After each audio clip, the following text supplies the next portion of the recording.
পাহাড়ি সকালের শুভেচ্ছা। হ্যাঁ, ঠিক দার্জিলিং এর মেরিক থেকে বলছি। মেরিক আদালতে মামলা করতে এসেছি এবং মামলার পরে একটা জায়গা ঘুরছি, যেটা দেখতে পাচ্ছেন বৌদ্ধদের মন্দির বা মঠ, মডেস্টি বলা হয় যেটাকে। বৌদ্ধদের মন্দিরগুলোর মানে আলাদা রকমের একটা ঐতিহ্য রয়েছে এবং সব দেখবেন লাল রঙের বা বিভিন্ন কারুকার্য, ধর্মীয় সৌন্দর্য সংস্কৃতি দিয়ে এবং সুশৃঙ্খল খুব এরা। বৌদ্ধরা দেখবেন ছোট ছোট বাচ্চারা এখানে পড়াশোনা করে থাকে তারা।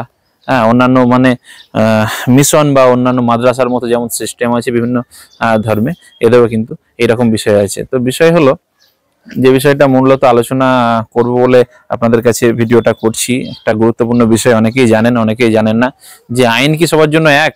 হ্যাঁ, আইন সবার জন্য এক। আপনি যদি খুন করেন, একটা হিন্দু বা মুসলিমের জন্য যা সাজা, একটা বৌদ্ধের জন্য বা খ্রিস্টানের জন্য কিন্তু একই সাজা। কিন্তু পার্সোনাল ল বা সিভিল রাইটস যেগুলো আছে সবার কিন্তু আলাদা আলাদা। ধর্মীয় যে আইন আছে সেগুলোর ভারতীয় সংবিধান কিন্তু স্বীকৃতি দিয়েছে। অর্থাৎ আমি বলতে চাইছি, পার্সোনাল ল হিন্দু, মুসলিম, খ্রিস্টান, বৌদ্ধ আলাদা আলাদা তাদের ধর্মীয় যে রীতিনীতি আছে সেইগুলোকে মাথায় রেখে বিভিন্ন আইন তৈরি হয়েছে এবং তার উপর তাদের বিবাহ রেজিস্ট্রেশন, বিবাহ নিয়ম রীতি বা বিবাহ বিচ্ছেদ এগুলো হয়। সম্পত্তির বিভিন্ন আইন রয়েছে, সম্পত্তি ভাগ কিভাবে পাবে হিন্দু মুসলিম সবার জন্য কিন্তু আলাদা আলাদা বিষয় রয়েছে তাদের ধর্মীয় ক্ষেত্রে। এবং এই ধর্মীয় রীতিনীতির কথা মাথায় রেখে তাদের কিন্তু আইনগুলো তৈরি হয়েছে এবং পরবর্তীতে বিভিন্ন কোডিফাইড ল এবং আনকোডিফাইড বিভিন্ন ল কিন্তু বিভিন্ন ধর্মের ক্ষেত্রে রয়েছে।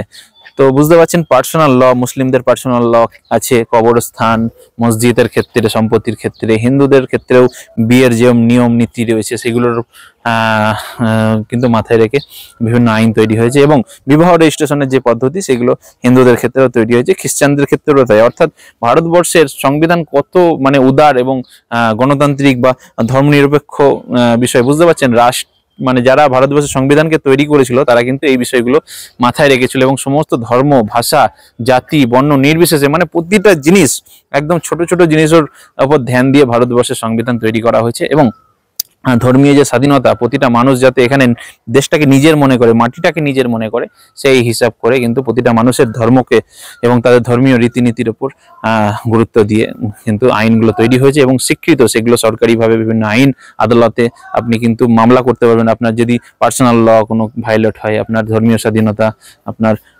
বৈবাহিক বা যে কোনো সম্পত্তির রাইটস যদি চলে যায়, আপনি পার্সোনাল লয়ে কিন্তু মামলা করতে পারবেন। তো বুঝতে পারছেন ভারতবর্ষের সংবিধান কেমন এই বিষয়গুলোর উপর গুরুত্ব দিয়ে মামলা করেছে।